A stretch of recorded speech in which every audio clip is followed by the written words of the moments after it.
What you people want? Just a couple more minutes of your time, about the same duration as the rest of your life. Finger licking good. Hey everybody, I'm Jay Bullington. And I'm Keith Carcino, and we want to know, Have you seen this one?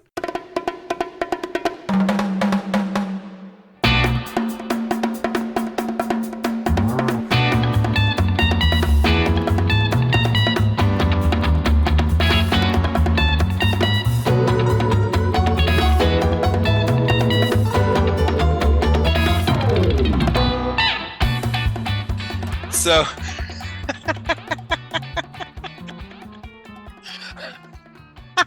get the giggles out. Get the giggles out. So, you know, like I told you, there are so many so many friends in the neighborhood that are retired teachers, and all of us today, this afternoon, we decided that this is going to be this is our Saturday night, even though we're recording this on it's Tuesday, right? It's a Tuesday night. Yeah, it's a Tuesday night. I think. Let me check. Yeah, I've lost track. Who cares? It's Tuesday, but this afternoon we're like, let's pretend like it's Saturday. So we all got together and had cocktails together, and here we are together now. And now I'm recording this, and I'm like, oh my god, I hope people can understand what I'm saying, because I feel like I'm just slurring everything. No, it's okay to slur a few here and there. Nothing wrong with that. If anything, it adds to the entertainment. So let's let it roll. I say we just roll with it. Here's a drunk episode of HYSTO. It's number 205. Hey, well, I have also had a few myself. Yes! I just came from. There's I just went. We just got back. Sorry, I'm a few minutes late because we went.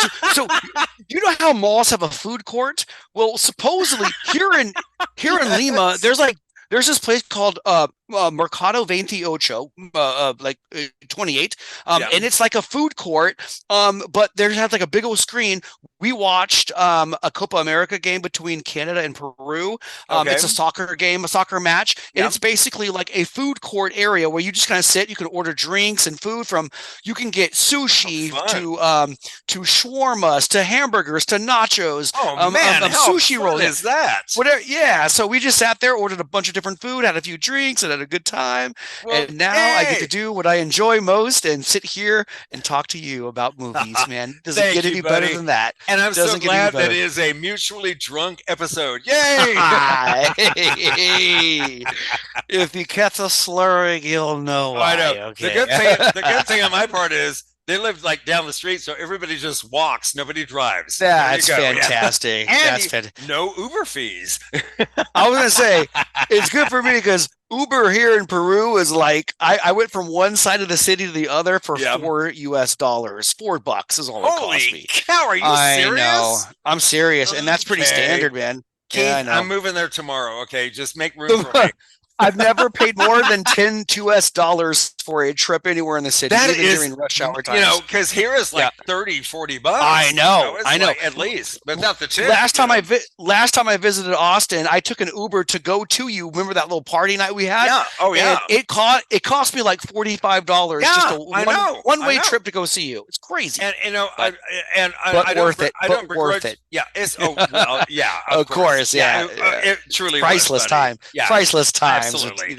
Absolutely. You can't put a number on that. Yeah. You can't put exactly. Yeah, You're exactly right. Oh my God. I agree, buddy. Okay, let's talk about what's new. What's been entertaining you? Oh wait, so I'm really late to this game. I saw this movie it's probably HBO or Showtime or something, like Stars, whatever. And this movie has been out. It's directed by Judd Apatow and it's written by Amy Schumer. It's called what's it called? A Trainwreck. Have you seen Trainwreck? Oh my God. Yes. Keith, are you kidding me? You just saw it for the first time, and dude, I love Amy Schumer. It's probably 9 years old. Was it 2019? Yeah. Sorry, 2015. It's 2015. It's 9 years old. You just saw it? I just saw it, and I'm listening to her comedy. I'm like, wait a minute. This joke that she wrote for this movie, I've heard in her stand-up comedy. It's like, and it sounds just like her. When you hear it, and you know Amy Schumer, that movie is adorable. It is great. And Bill Hader, love him. They're so cute together, and the dance. He's number, such a dance number at the end. It's like That is freaking adorable romantic comedy. Yeah, I loved it. You know, romantic comedy can be either really boring and or it can be really fun. And that one was really fun. Absolutely. Really fun. So I agree. Eliza had left the room as I was channel surfing, trying to find something that both of us would like. And as soon as I saw this, I was like, perfect for both of us. And it really worked. Did y'all watch together? We did. Oh, yes, yeah, it's perfect. Yeah. Oh, how cute. No, so I am wrapping up my 2-year tenure here in Peru. I'm finishing my 2nd year. It's hard to believe. But y'all are doing 2 more, right?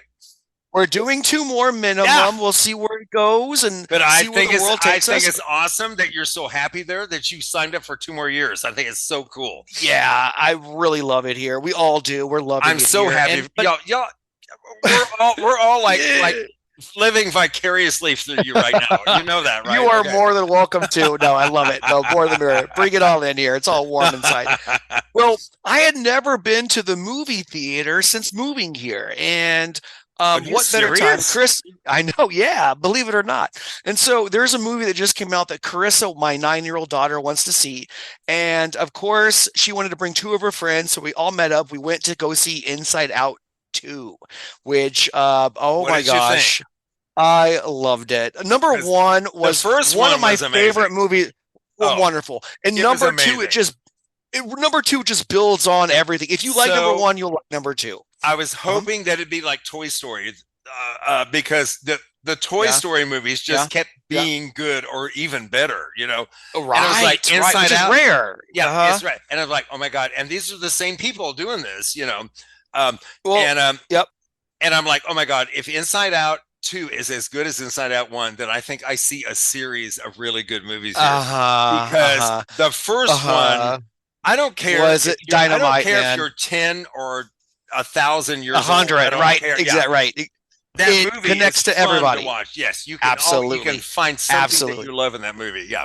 And if you like number 1, you love number 2. And number 2 really does pick up because now Riley, the main character, she's now a teenager. She just turns 13, and we enter the time of puberty and hormones. So of course there are these new characters, these new different emotions pop up out of nowhere. And the number one, I guess he kind of turns into an antagonist midway through the movie, of course. And this is, of course, the emotion of anxiety. And anxiety is an awesome character, man. Let me tell you.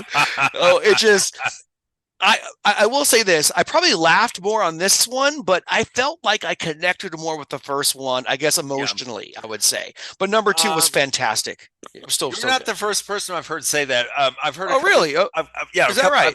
Well, not heard, but online I've seen a couple of people. Okay. A couple of people say that they thought, this one was funnier, but the first one was more emotional, endearing. Yeah, agreed. It does not take away from how. That's not a bad direction to go, you know? No, it's not. And I think they did a great job with this one. Again, I love the new characters. They added a nice new dimension. And you got to see the main character evolve into a young woman, which is really cool to see too. And I really liked it. I would highly recommend it to anybody. That's really cool because I think young girls, especially seeing young girls at that age, I think they will really, respond to that and relate to it. I think that's really cool. I love when they put these good examples so people can see themselves in film. You know what I mean? It means a lot. It means a lot. They're like mirrors, right? Yeah. As a kid, I hardly ever saw myself in film because, being a gay guy is like, you don't see that much when I was a kid. Right. But I think it's really cool when children can see themselves in films and like, oh, look, this is something that I can do also. I can make this, this step, I can move forward this way. Right. Right. Exactly. Yeah. So I'm so happy that I popped my theater cherry here in Peru, and I look forward to seeing a few more if I don't mind myself. You theater slut, you. I'm shocked. I'm just going to head on to the next one. I'm completely shocked. I can't believe you. Okay. I can't believe it took you that long. I know. I was way overdue, but I'll definitely be going back soon. There's a good one. That's cool. So. How about you, Jay? What's been entertaining you? Oh, man. I have seen some incredible stuff lately. I'm not kidding you.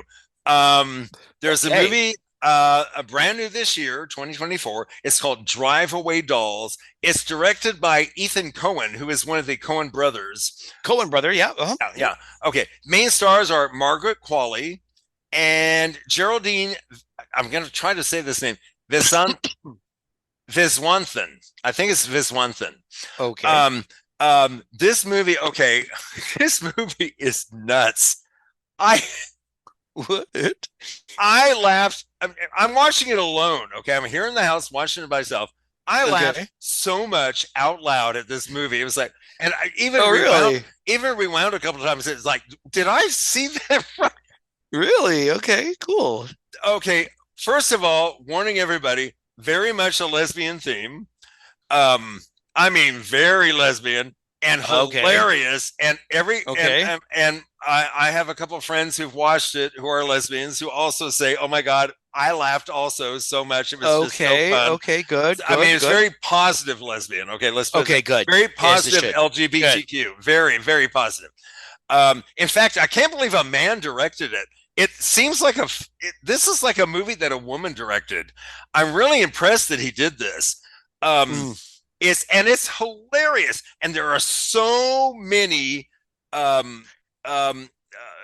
like cameos of famous people. Oh, really? So many famous people. I mean, Miley Cyrus, okay, who is not even listed. She's not even listed in the credits. She just did it for fun, and it's just a show up, part of it. But it's just like, this movie is such a trip. These two lesbians, they rent a car that they don't realize has a stolen suitcase, suitcase in the trunk.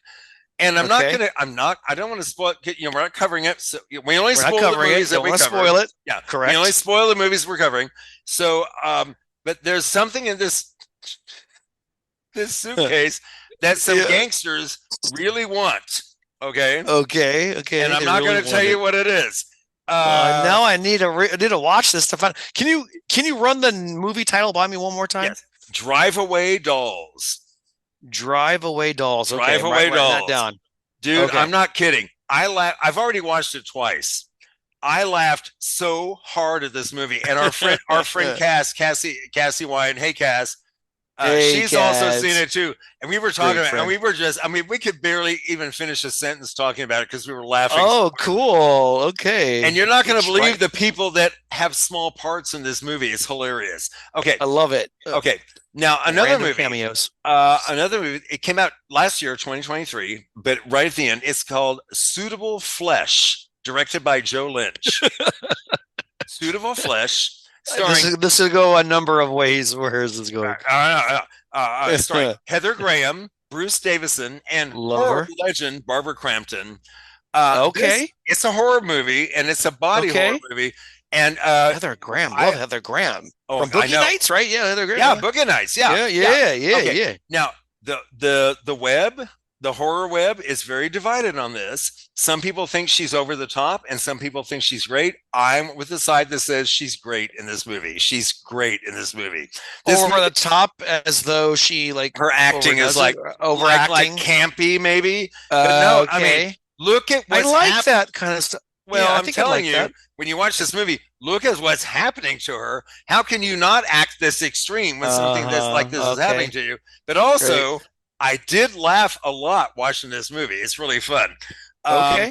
It's a body switch kind of horror, a body possession horror movie. Interesting. And Keith, I recommend watching it. Now, I think you can see it on Prime, but I recommend watching it on Joe Bob. Joe Bob did it. You can watch it on Shudder, where Joe Bob hosted it. Where he comes in every once in a while and comments on it. Also, the director comes in and makes some comments also. But Suitable Flesh. By the way, Joe Bob hates that title. He told the director, "I hate that title." Straight up. I'm not gonna. The director's like, "Get over it. It's my title. Get over it." Too late. It is what too late, dude. But I swear to you, Keith, I think you would have so much fun watching this movie. Okay, so Suitable Flesh. I wrote it down. Okay, cool. Okay, the other thing that I want to talk about is a series is on PBS. And when I mentioned this show, and no one will know these people, but I have to tell you, Keith, that the person who told me about this was Elena, who we used to work with. Elena Lorio. Yeah, Yes. I remember her well. Yeah. Well, her and Sandra Peebles had lunch, and had lunch the other day. Oh, how cool! And they all So that said, makes me and they all happy. wanted to send you your love. They want to Oh, send you your thank love. you. I missed. Oh, I We wish all we could worked all get together like y'all. old times. Yeah, we all a worked short together. window of time, but love those girls. Elena Cool. told us about this incredible series on PBS. It's a 3-part series called Disco: Soundtrack of a Revolution. And I wanted, oh man, this show. I mean, I've got some on Prime. I've got in my collection. I've got some documentaries about disco, but this one went so deep into the Black, Latino, and gay origins in disco because Oh, really? it was Interesting. gay, Black, and Latino clubs that started disco. They are the clubs that started it, and Stonewall was a big part of that. It's Gay Pride Month, everybody. Hello, Hey, and happy Gay Pride. Stonewall was one of the first clubs that they Mm. well, they didn't have a DJ, but they had a jukebox. But men actually started dancing together, which was illegal then. Oh, really? So, and that's where they got Huh. busted, and that's where the Stonewall riots started, and that's when Gay Pride started. Okay. Okay. This Okay. show, this Interesting. series is, I mean, and this is the time of my, this is the time of my, becoming an adult and coming out. Yeah. Oh, that's Um, that's a monumental era for you. It was huge. It was huge. Watching Mm-hmm. this show, I swear to God, I cried, I laughed.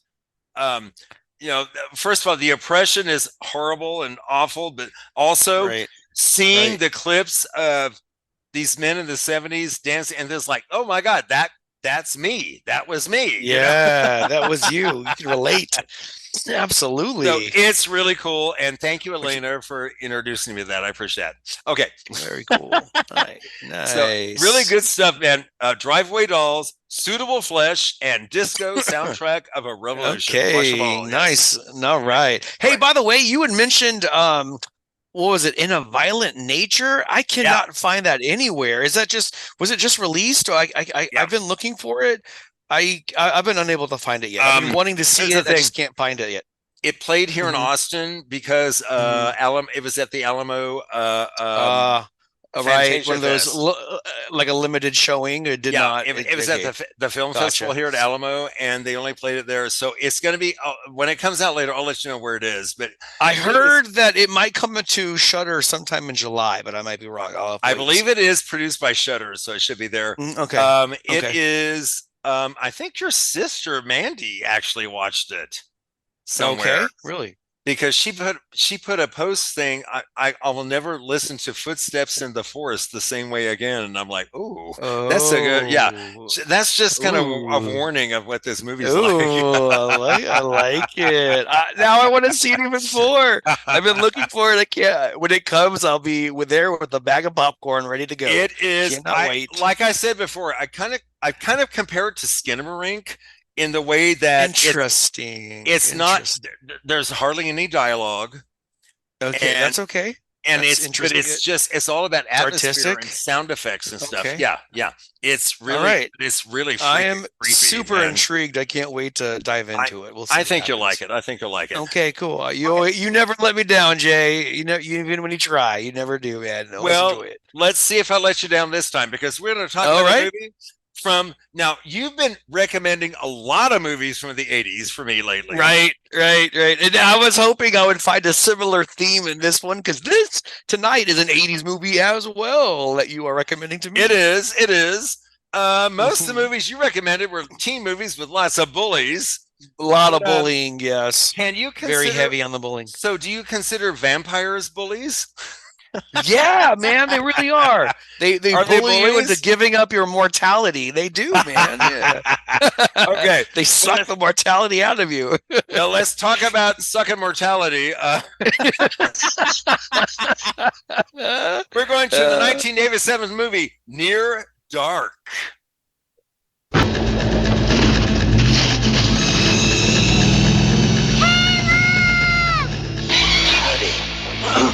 I'm gonna separate your head from your shoulders. Do it fast. All right.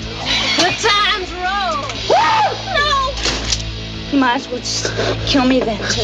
Caleb Colton no longer belongs to our world. We give him a week to see if we can call him one of us. He belongs to hers. But you have to learn to kill. He belongs to theirs. I want to kill.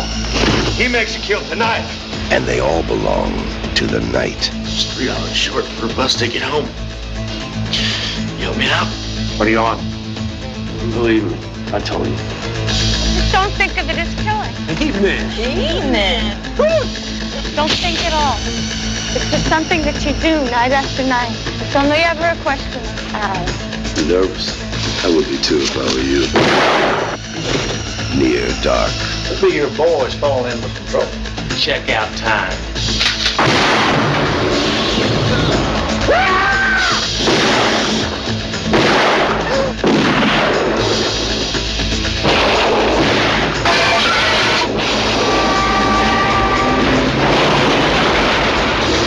Bought yourself some time, son. God damn, this is my family. Let him go.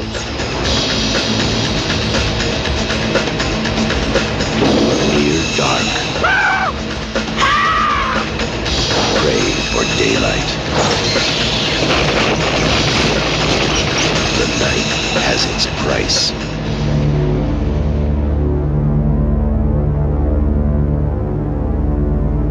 Okay, so the movie is Near Dark, 1987, directed by Kathryn Bigelow, incredibly talented director. She did The Hurt Locker. Kathryn Bigelow. Yes, she won the Oscar for directing The Hurt Locker. She also did Zero Dark 30. Female director. Oh, wow, another one. Okay. Yeah, It's a heavy movie. Yeah. Okay. It stars Adrian Pasdar, Jenny Wright. Okay, these three next people: Lance Hendrickson, Bill Paxton, Jeanette Goldstein. The three of them were in Terminator 2, which James Cameron directed. Well, you see, Kathryn Bigelow and James Cameron were married for a while, and James Cameron said, you should use these people in your movie. And he was right, I gotta say, because they were great. They were great. No, Also, this Tim movie Thomerson. comes from. I agree. This movie was in 1987, correct? Yes. And Terminator 2 was what? Mid 90s, 94, 93? When was Terminator? Okay, no, Terminator. No, Sorry. Much earlier. And help me out. Wasn't 80s? Was it? Wasn't 80s? Was it Terminator 2? Which is. Let's see here.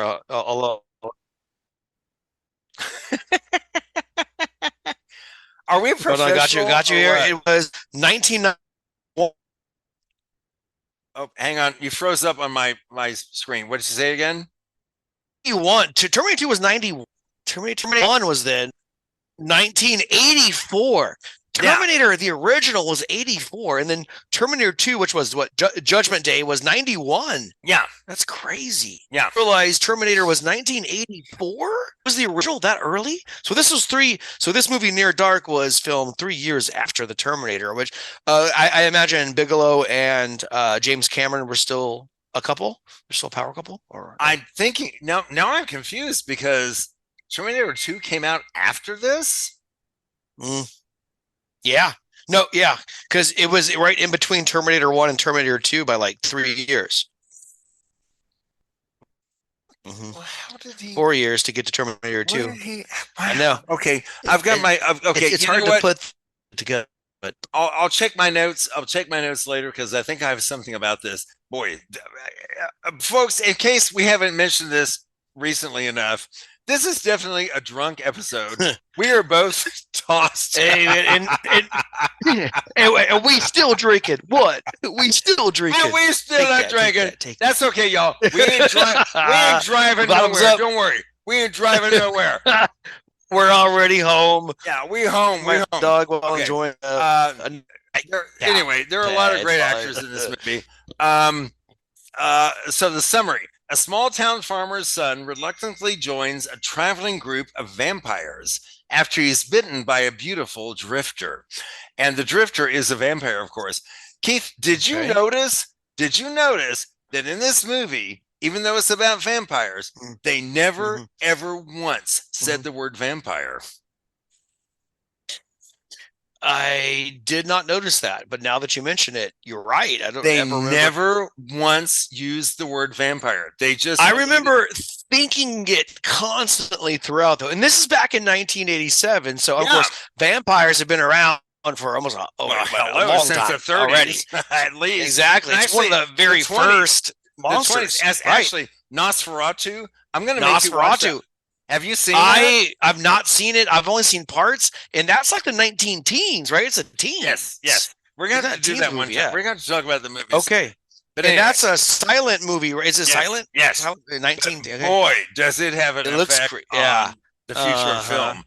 Sometimes, just the way that it's shot and the lack of sound can definitely add to the atmosphere and environment. And the actor playing Nosferatu is like terrifying, and just the way he looks on camera is just like, I mean, he's haunting. You know, you don't forget that. You don't forget that face or those fingernails. You know, that shadow of him going up the stairs. You know, anyway, that's creepy. Okay, so near dark. One night, Caleb Colton, a young man in a small town, meets an attractive young drifter named May. Just before sunrise, and they're like, "Oh, you're so cute," and he's flirting with her, and she's flirting with him, but she's like, "Oh," but she's kind of stand backish. She's kind of stand backish. It's like, but no, and she's like, and you can. Here's my take on this. She's like, "No, you're a nice guy. Stay away from me." Yeah, and I knew that this was a vampire movie coming in, so I knew that one of them. And definitely now her. It didn't take me long to figure out she's the vamp. Yeah, and she is. You're right. I think I kind of like she. You can tell that she definitely feels something for this guy. Yeah. Did we ever figure out how old she actually was? They never talked. Okay, they never really talked about her age, but the others in her group they talked about. Yeah, but she does claim immortality sometime throughout it, so we know that. Yeah, she is definitely a vampire, and we find out shortly after the start of the movie that it's pretty clear that she is.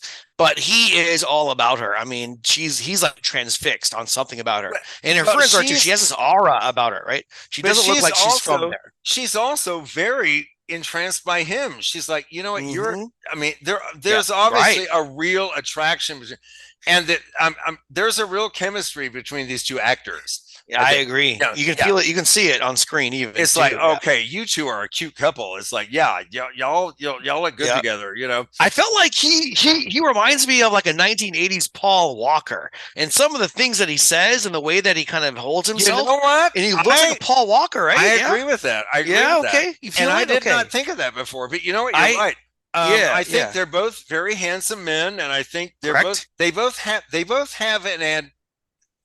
an amiability. Is that a good word? I think it's almost like they know their worth, and they have this aura of confidence about them that is very attractive towards others. And yet they're not condescending.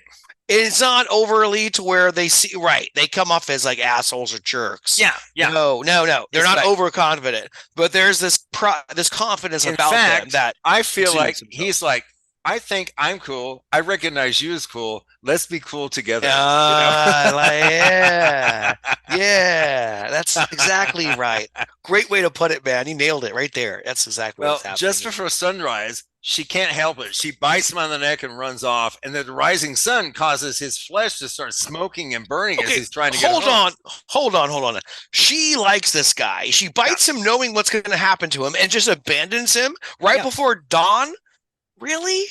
Well, you're just gonna leave him out to the sun to burn, knowing what he just did. He's an infant in terms of vampire age. Yes, vampire age. She's horrified by her desire and what she did to him, and she's embarrassed, and she runs away. Okay, well, that makes sense then. Now that you put it that way, okay. I don't hate May. I think May is very vulnerable.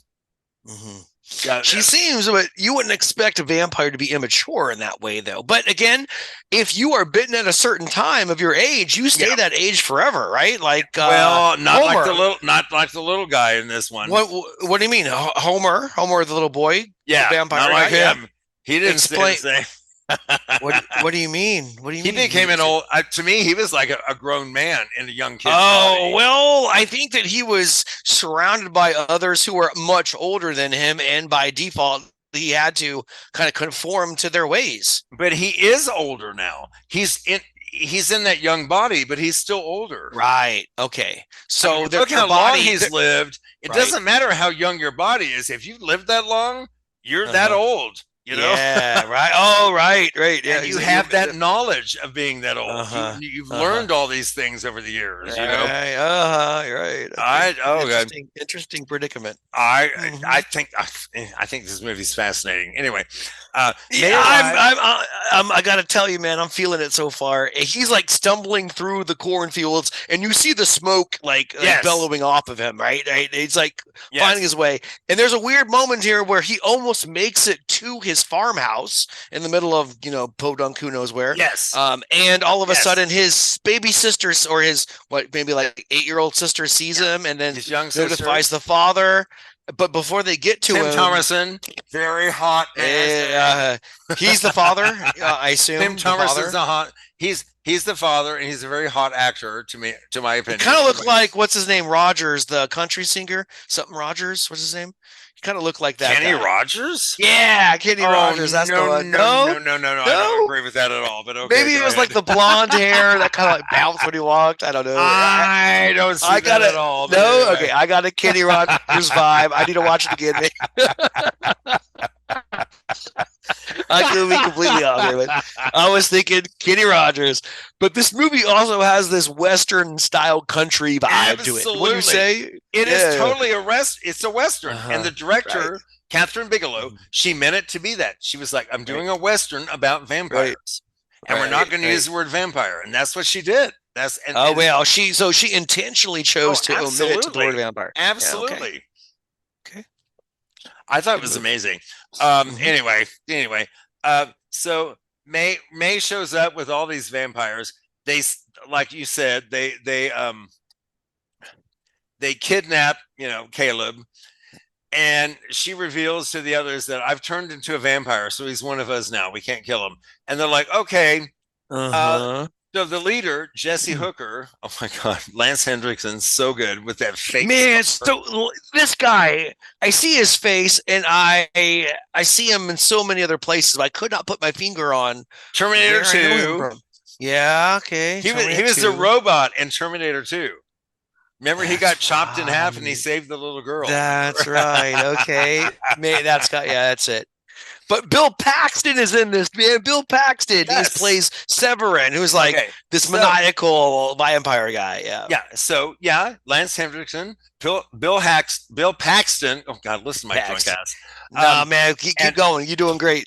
And Jeanette Goldstein, all from Terminator 2. Jeanette Goldstein was a badass Marine that was like the woman that was such a badass in that. All three of them were in that movie together, and James Cameron directed it. And James Cameron was married to Kathryn Bigelow for a while, and he recommended these actors to her. Okay. Yes. So I think that I think he filmed that movie first, but that movie took so long to be edited and everything that it came out after this one. Right. So I think that's what happened. I think that's what happened.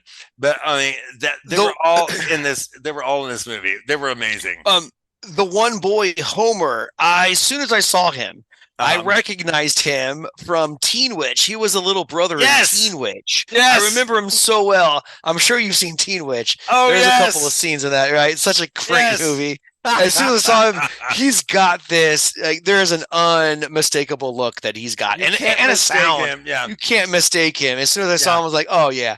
And I don't think I've ever seen him in anything else other than Teen Witch in this movie. So when I saw that he was one of the vampires, I was like, I am 100% in now. If I wasn't already, because I just love him, and I'm glad that they do feature. They don't feature him, but he is a pronounced part of the vampire group. He's very much an important part of this movie. There's a couple of scenes where he's smoking a cigarette, and in the 80s, that's what I think. Yes, did he really? He really smoked that though, right? How old was he when he made this? I don't know how old he was, but I'm gonna find out. He made it look like he was smoking. Born in 1970. Okay, he was a teenager. He was Yeah. a teenager. He Yeah. was like 13, 14 at the time. Okay. But everybody on But- set told him, don't inhale. Nah, man, there was a time he did inhale. Okay. He did. You can tell He when had you inhale to. when you don't inhale. He had to. Nah, man. Well, he was like fuck y'all, I'm gonna do this. Yeah. Well, it's lit into my mouth. What else am I supposed to do? But No, he literally, definitely- you what tell the I've read difference when they about do it what and I've don't. read about this was everybody was really protective of him because they knew what adult stuff he was having to do, and they wanted to make sure that it wasn't too too damaging, Too or, over the top. And, yeah. Right. yeah. Right. But he was traumatic like, for the little but boy. the funny thing is, he was like, and All I think about it, I would have yeah. been this way too. It's like, come on, man, let's do this. Yeah, throw it at me. I'll show you what I got. But You can't- especially, you can't apparently, prize me. especially Jeanette Goldstein was like, especially motherly. She's like, no, don't make him do that. No, he's only going to do that once, or all that kind of. She was very sweet. That's They were cool. all very protective of each other. Oh, Apparently, uh-huh. this set was I like this set was like a love fest. Everybody loved each other. I'm Everybody sure was- they had a great time. I'm everybody sure was having a. they probably great have time. reunions and see each other still, even to this day. I don't know they if look like they had a great but time, and you I can know tell. I think they all they speak definitely had a very good well of time. it. Yeah. They all speak very Mm. well of it. Okay. So the leader, Jesse, he allows Caleb to remain with him for a week. He's like, okay, let's see if you can learn to hunt because they have to kill. You have to hunt and kill. But Caleb Right. doesn't want to kill. He's like, can't kill people, which, alienates him from the other ones. So to protect him, May kills for him, and then she has him drink from her wrist. But he's like, and I love the reaction of him Mhm. drinking from her wrist. She's like, Mhm. if you have any more, you're going to kill me. And he just grins at her. And that's not him. That's not like his normal character. You know what I mean? Okay. But he's just like, yeah, but I'll take some more. It's like, whoa. It's like, huh? And it makes it scarier to me. It's like, Yeah, this hunger right. is this Well, hunger will, as like, it take over should, you, right? Because it's Ugh. animalistic, and it's now a newfound need that he needs in order to survive. And when he gets the first taste of blood, he should feel like unable to contain himself, as it should Yeah. be for a first-time vampire. I've seen it in movies too. I remember, was it Interview with the Vampire? There are a few parts where a newly turned vampire Yes. is like unable to control themselves when they get that first taste of blood. Yes. And Yes. that is a really cool moment. I always look for that when you have a newly turned vampire and they get that first taste to see how they How just they dive react. into it with reckless they react to abandonment. it, It's yes. yeah, right. They're like overjoyed is like that first high that you can't, you just enjoy and can't ever find again. It's Keith, elusive. I have no idea what you're talking about. Anyway, Jay, all right. I can confirm I've never seen him do anything out of the ordinary. I saw him take a shot once. Take a shot once. That was it. We're so innocent, So, Jay. We're so okay. innocent. Oh, aren't we though? Both of Aren't we us. though? Both of us. We are. As someone as young as I should be. Anyway, Well put. True. so then comes this scene. Oh, Jesse's group enters a bar. this bar scene, my God. Oh my Okay. God. Okay, to me, this is the scene that makes the movie. This scene is Yeah. insane. It's a long scene too. It takes a It while. is. to It work is. this It stuff. takes a There's while. a lot of parts. A lot of working parts. So, how did you feel at this point? I mean, Well, I'm in. I'm watching. Yeah. I'm kind of going to see. I kind of get it now, where he's a newly turned vampire who has to prove himself in order to stay with his clique. But at the same time, too, I know there's other people looking for him, and they're kind of sloppy. They're, kind of how I sound right now, probably, where they're likewise. where they're killing and they're getting their blood. And then they come into this bar, and I'm like in shock because Yeah. the way that they just handle themselves, it's so disrespectful, and Oh it's my like, God. we knew we were going to come in here and just slaughter the entire place, and that is indeed what they did, and did it in a way that's like, it was just, oh man, for 1987, I thought they pushed the envelope a little bit. Didn't they? They really did. Yeah. And I think Kathryn Bigelow did. And I think it was awesome the way she did it. Yeah. Actually. Yeah, no, I agree. I love the way they don't just go in and like, we're going to feed. Oh, no. They enjoy every moment of it. Yeah. They make a game out of it. And it's like a mind fuck. Right. It's almost as though it's almost like the blood tastes better when fear was the last, or embarrassment was the last feeling they that have their victims lost had. Every ounce of humanity that they ever had. This is what I'm thinking. Right. They've lost every ounce of humanity. It's all about, oh, we're going to make fun of you and then kill you, you know? And two vampires in particular, of course, Severin, played by Bill Paxton. Oh, he is the most outlandish one. He's the one that is just stick, all right. And he just kills it. I'm like, finger licking good. But I'm trying to see him in this at the same time. I see him as what was he in Independence Day as the president or one of those? No, so I remember seeing wasn't him, but that was not. It was the. Right. It was. He played the president. Anyway, I'm seeing him in that part, or even in Twister. In Twister, he plays so many versatile roles, and seeing him in this way, it made me enjoy every single scene he's in. Especially the more outlandish he gets, the more interesting and fun that it becomes. This particular bar scene, he is like a 20 out of 10. He is going crazy. Where there's even a part where what's it called? The head guy, is it bartender? Loy, yeah. He gets shot. Oh, in the stomach. I'm sorry. Yeah. Is that okay? He gets shot in the stomach, and then he ends up pulling it out of his he swallows it, pulls it out of his thing, and puts it back in his gun. He spits the bullet out and puts it in his pocket. Yes. Right. Okay. This again. That's a nice little example of what this entire bar scene's all about. It's crazy. But May still has, even though she's a vampire, she still has this romantic side, this soft side to her. She's not the same as the others. She still has some humanity left in her. There's some humanity, and that's important. And that's important though, because that will come back later. And I didn't know that at the time, but absolutely, and it does. Yeah. So they end up setting the bar on fire after they kill everybody, and then they run away. So everybody except May wants to kill Caleb because he let one of those guys get away. He had mercy on this one guy and let him get away. And they're all like, okay, we got to kill this guy because they gave him a chance, and he knew he was not up to the test, and he failed. But he redeemed himself to them later by endangering himself to help them escape the motel room during a daylight police raid. Police raid. I love the police raid scene where they're all shooting all the holes in the walls and stuff. And I love the cinematography of every bullet hole. The light shines through it just like a beacon. A little bit more, and it starts to burn that little spot of skin that it hits. Yes, exactly. Yes. And so Jesse, sorry, and the others, they're grateful and they're like, okay, we're mollified right now, if I can use the word mollified. So then they're like, okay, we're getting along now. And Caleb asks Jesse, how old is he? And Jesse says, he fought in the South and we lost. Okay, there you go. He's 350 years old. Yes. 250 years old. So meanwhile, Caleb's father and his sister have been searching for him in that group.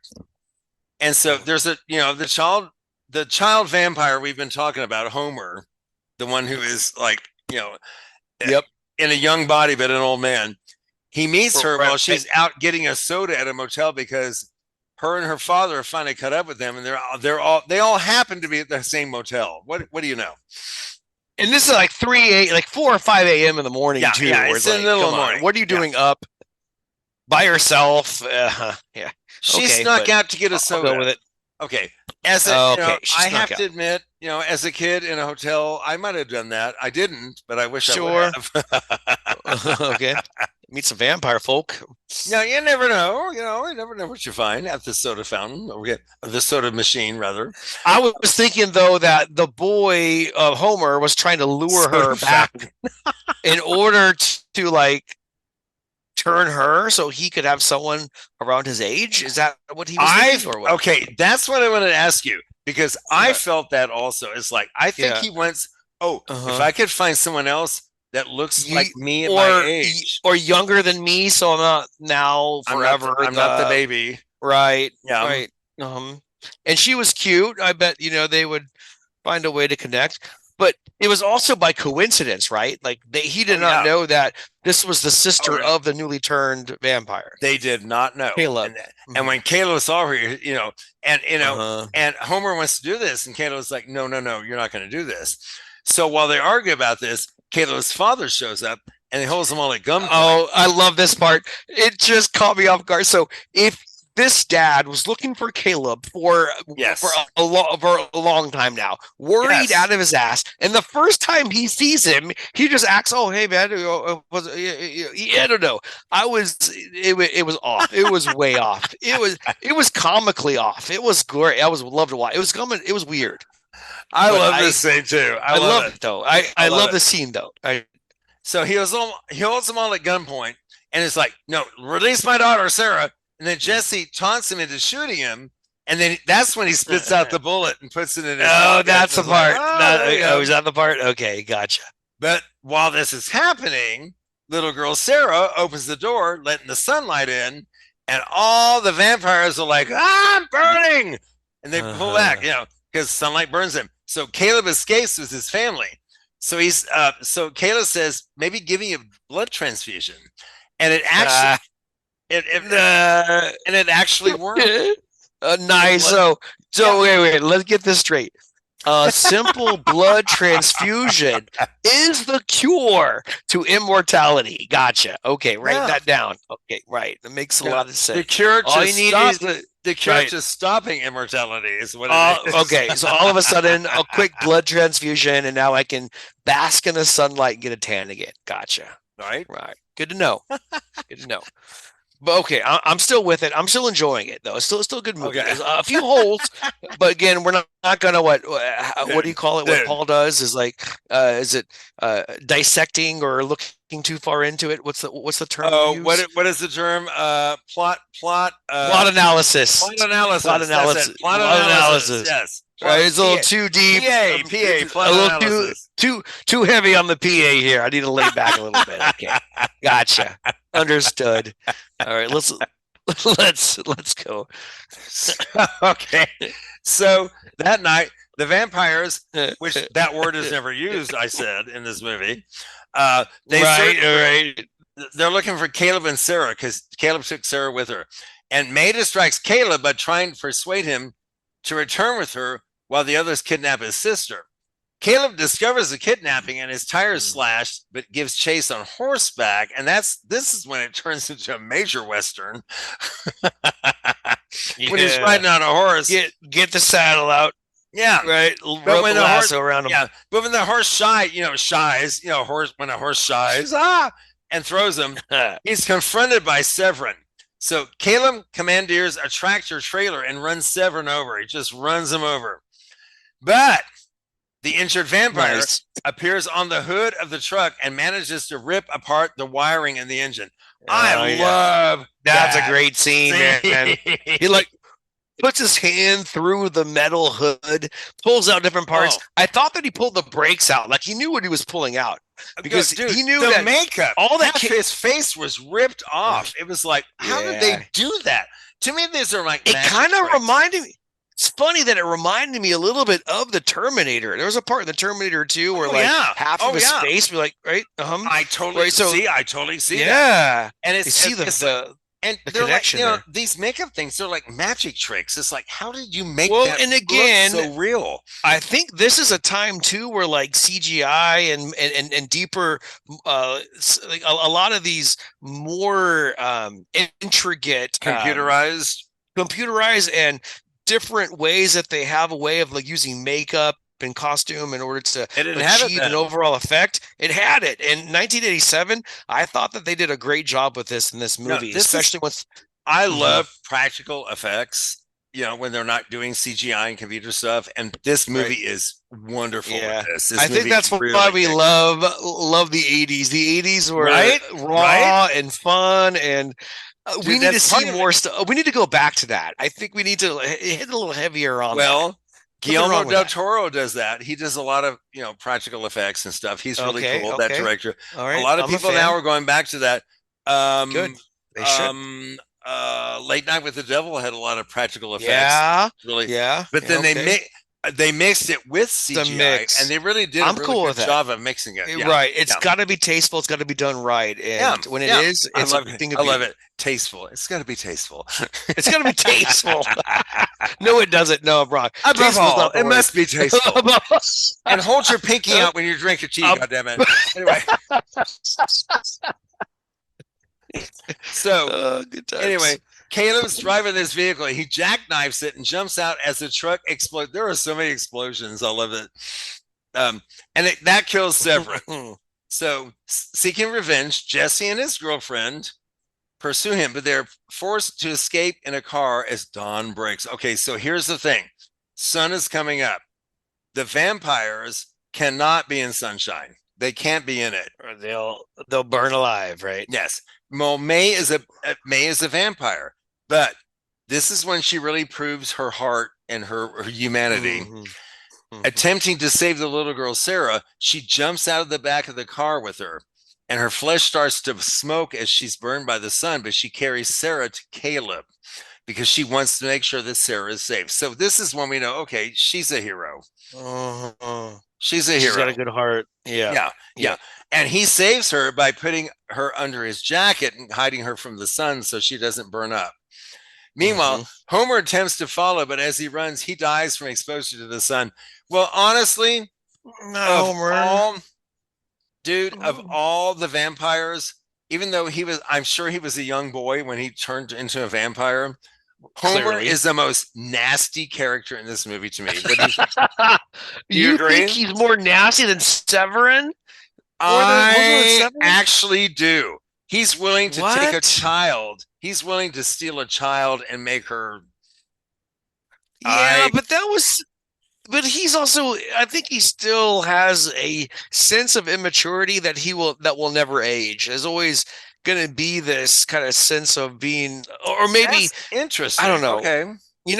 Because once you're turned at a certain age, sure, you go through different experiences and you learn a lot. Your mentality ages, but there's always going to be an aspect of your adolescence or that time that you turn that will always be a part of you. I think that's part of the beauty of vampirism, although I probably need to talk to someone who is a little more well-versed in vampires than I am. But I'm just thinking that sounds like it would be part of the deal. I didn't write the book on it, but yeah, it sounds like what? Yeah, I know it's hard to believe, but but I really do think Severin was on another level, man. He was sadistic and laughed in the face of and of like scaring his victims into death. Here's my thing about those two. Severin, I thought, was stupid and evil. Yeah, I thought that what was his name? Homer. Homer. Yeah, I thought Homer was smart and evil, and to me, that's worse. Right, I agree. Does that make sense? Right. Okay, that makes a lot of sense, and for that reason, I am switching. You have convinced me otherwise. You're right. Ding! It is much more dangerous to be smart and evil as opposed to stupid. See, right? Because if he had lived or existed longer, I think he could do a whole lot more damage. Yes, a lot more damage. Yeah, good point. Yeah, agreed. Yeah. Okay. So anyway, so Homer dies because he from exposure to the sun, and then even though Jesse and Diamondback are trying to cover themselves in the car, they can't, and they burn, and the car blows up again. Another explosion. An explosion. Looks great on Yeah, film. Looks great. It does. Yeah, it's exactly what they were going for. So, they attempt to run Caleb and Sarah over, but of course they die as the car blows up. And then May wakes up later, and all of a sudden her burns are all healed, and she's like, "What?" Caleb has given her a transfusion, and she's like, "Oh my God, I'm afraid." But he pulls her into a hug, and the film ends. Okay, so he did that without her consent. I mean, just like, hey, I'm going to make this decision to reverse immortality and turn immortal without her consent. What if she like intentionally like, I want to be immortal and I don't care what the fuck. I don't care if I see all my loved ones come and go. I want to be immortal. And he made this decision for her to reverse that immortality to be immortal again. Okay. I almost thought she would wake up and think, what the F did you just do? You ruined everything. I need to go find another vampire to get immortal again. I don't know. Okay. I understand what you're saying. But to me, in my opinion, throughout this whole movie, I know what you're going to say. She gave me the feeling that I'm stuck in this. I'm not happy about it. I don't like this, but this is what we do. She was like the most reticent and the most least evil-minded of all of them. Oh, right. That makes sense. It almost as though I know that this is my destiny, my fate. Yeah, I'm and stuck I here. am not right. I am not willing to live to see the last vanquish thing and still be around to see nothing for the rest of eternity. Right. And even the way that she told him, she said, "You have to be a killer now." But even the way she killed people, she would like draw them in sweet, like that boy. She drawed him in sweetly. That boy, I say boy, he was a young man. Sorry, to me, everybody. Right. To me, everybody in their 50s is a boy. He was a young man. Yeah, right. He was probably 19, 18. No, 19, I think he was probably 25 or so. But anyway, okay. To me, that's a boy. To me, anyway, it's still a young man. A young man. But she draws them in, and instead of trying to terrify them the way the others were just like brutal and terrifying. Right. He was like, "I'm not going to scare. I'm going to make this as gentle as possible." And I just got the feeling that she didn't like doing it, but this is what I have to do to live, But I also think that, and this goes back to what you were saying earlier about how she also saw that fate and could not continue to live with it. And so when she was turned back, I think she realized, hey, this is my best, like, I'm going to live one short, amazing life and die and be happy, as opposed to living a long life and have like high quantity and low quality. So I think she saw that as a way out in seeing Caleb as her exit ticket. And she took it, and he complied. And I'm hoping they lived happily ever after. I don't know. Maybe they didn't. That could be another movie. They're both immortal and live some mundane life and realize they hate each other. And then suddenly it's the Notebook. It's the Notebook with Caleb and May. Okay.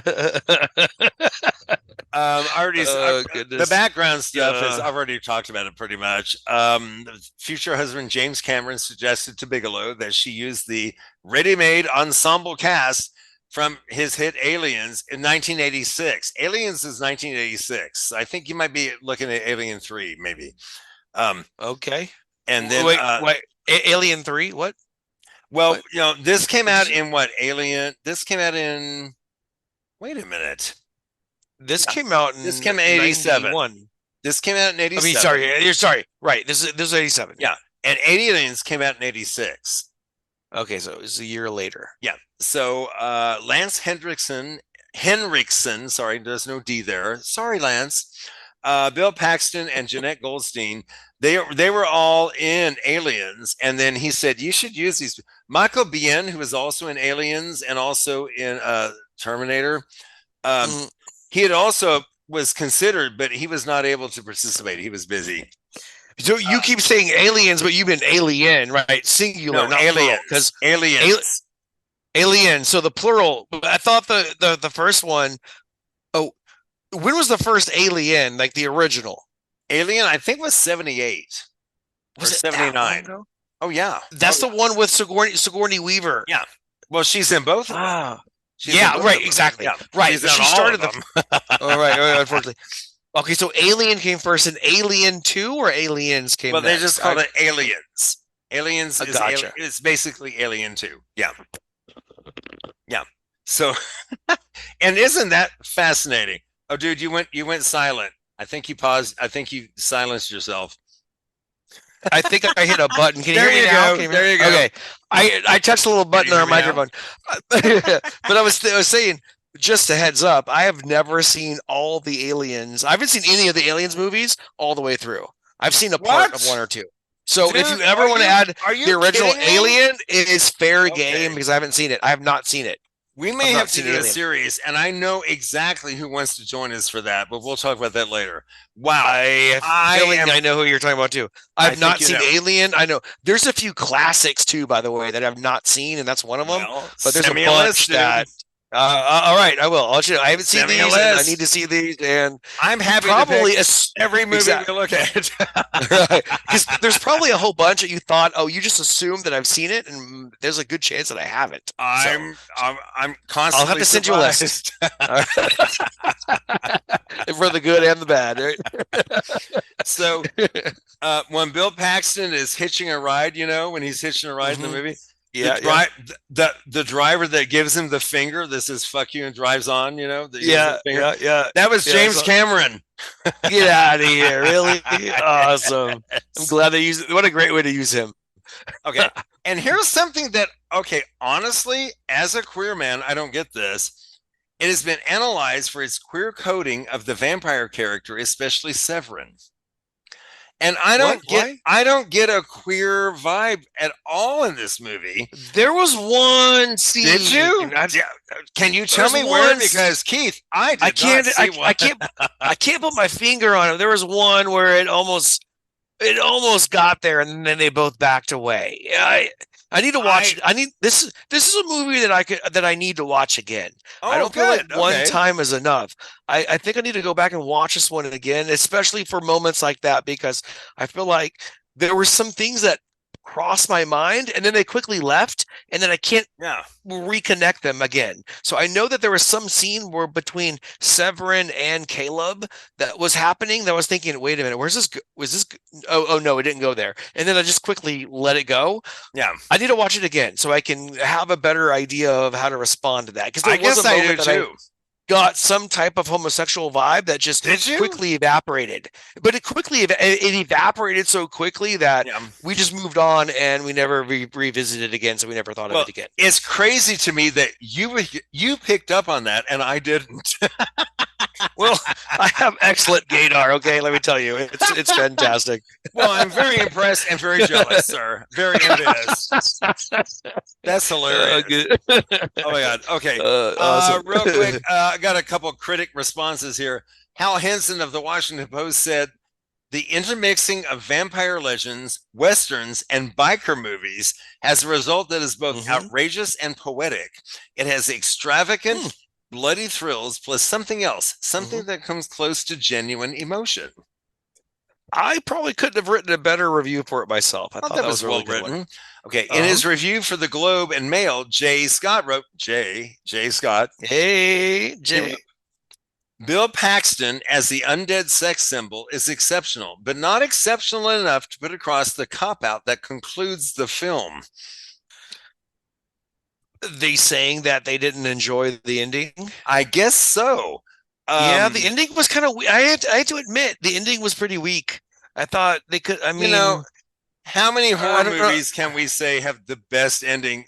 A lot of them don't.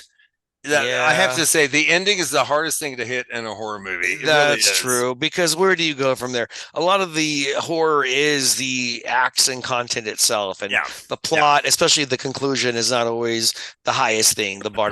Now there are some that are, like what stands out in my mind is Psycho. Is like, oh wow, right. Or like Train to Busan. Oh, where God, yes. It's all about the characters and breaks your heart. Oh my God. You go through so many emotions in the last 15, 20 minutes of that movie. It's crazy. So good. So there are your exception horror movies that just go over and beyond, and they are the ones that I keep coming back to. That the ones that have those endings that kill you. You're like they The become Mist. instant personal Have you classics. seen- Yes. Have you seen The Mist? Oh my God, Mist, the ending Mist, of The yeah. Mist is like, oh my God, it's all for that. Oh my God. Yeah, right. Ugh. Right. Exactly. Crazy. Okay. So scores, IMDb 6.9. I'm not surprised. No, I am. I think it should. 1987. I guess they don't expect much, but okay. I still think that's pretty low. Here's something weird. This movie is not available on Amazon Prime, so there's no score on Amazon Prime. Really? I don't know why it's surprises me. not there. It's really weird. Rotten Tomatoes, tomato meter, listen to this, 83%. Critics really liked it. Okay. Audience score, 74%. Not bad, but I'm surprised that it's not higher, Right. I didn't expect the tomato meter to be that high, but I thought the audience score would be a little bit higher than that. I did too. I thought this would be a people's movie, but apparently it's a critics Right, movie. exactly. Okay.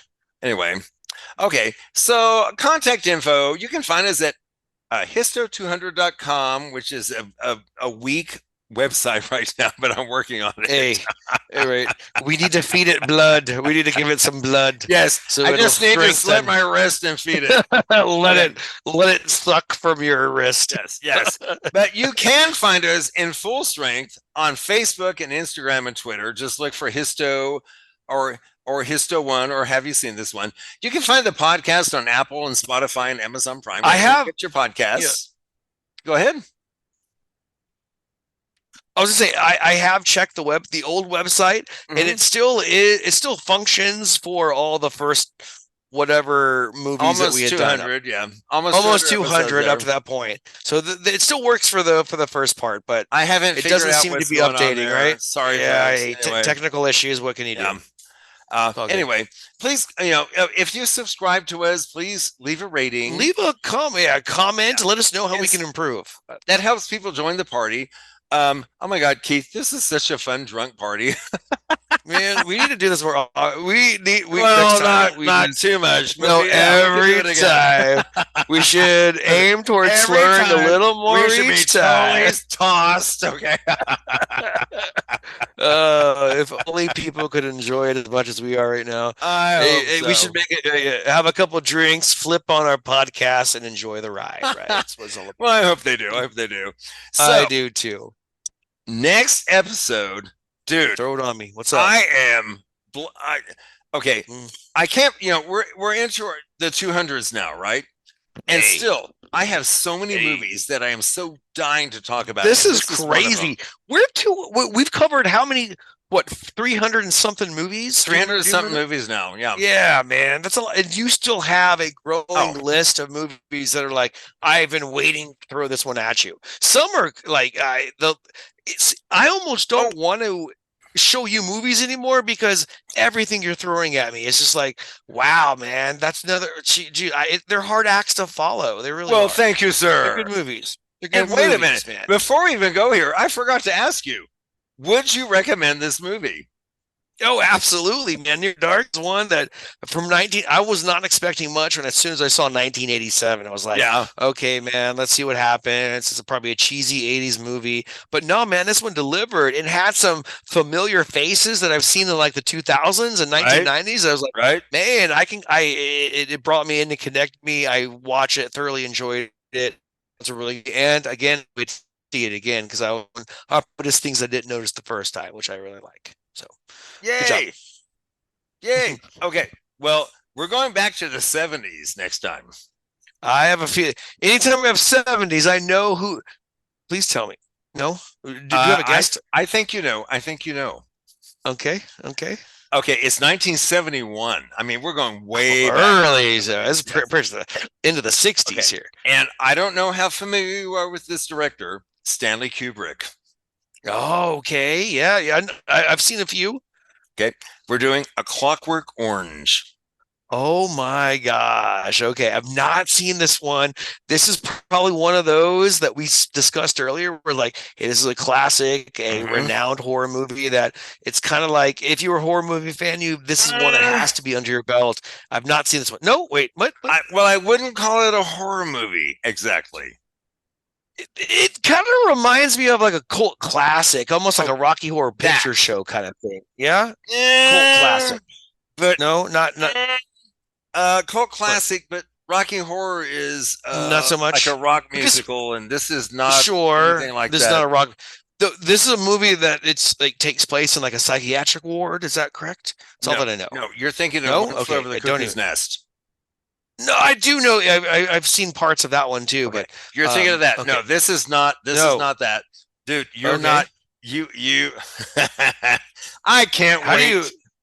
I have no idea to hear what you think about this I have movie. very vague understanding. I've seen maybe a random scene from years ago that I can't even think about anymore. I have no idea what I'm kind of walking into this movie blind. Okay, and I've heard about it, but I don't know. I can't put any conscious thoughts or coherent thoughts together. I'm only going to say two things. One thing, our special guest, Aaron Castaneda. Yeah. Okay, I knew that was coming. Sure. 70s movie. Love it. Sounds great. When I asked her about this, she's like, "Oh my God, yes." She said, "I love this book. This is and right I love up your alley." this movie. Uh-huh. And the other thing I'm going to say is, I'm singing in the rain, and that's all I'm going to say. What? Singing in the rain? And if you know, you know. 60s. Okay, I guess I'll find out. No. You have to watch them. We did Singing in the Rain. That movie's from the 50s. And Right. that song is actually from the 30s. But that song has a connection with this movie. And we'll talk about it next time. Okay. Well, all right. We'll see what. We'll be Singing in the Rain. A Clockwork Orange. Stanley Kubrick, 1971. Special guest, all right. Aaron Castaneda. Aaron, can't wait to have you on again. This is going to be a great episode, man. I can't wait already. Looking forward to it. Me too. And before we go, I just want to say, if I didn't say it before, our good friend Kelly Arnold was supposed to be a special guest on this episode, but scheduling didn't work out. And I'm so glad, actually, because her grandparents are visiting her, and I know she's so close. She's so close to her grandparents. Kelly, I hope y'all are having a great visit and a wonderful time. Enjoy your family, Kelly. What a great and we'll have her back on again, I'm sure. Very my soon. God, of course. Yeah. How can we not? Of course she'll be back. We will kidnap her and make her come back. Okay. Nice. And until next episode, I'm Jay Bullington. And I'm Keith Garcino. Y'all keep watching movies and have a couple cocktails if you want to. Hey, knock them back.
Bye-bye. Okay. Bye-bye. Okay.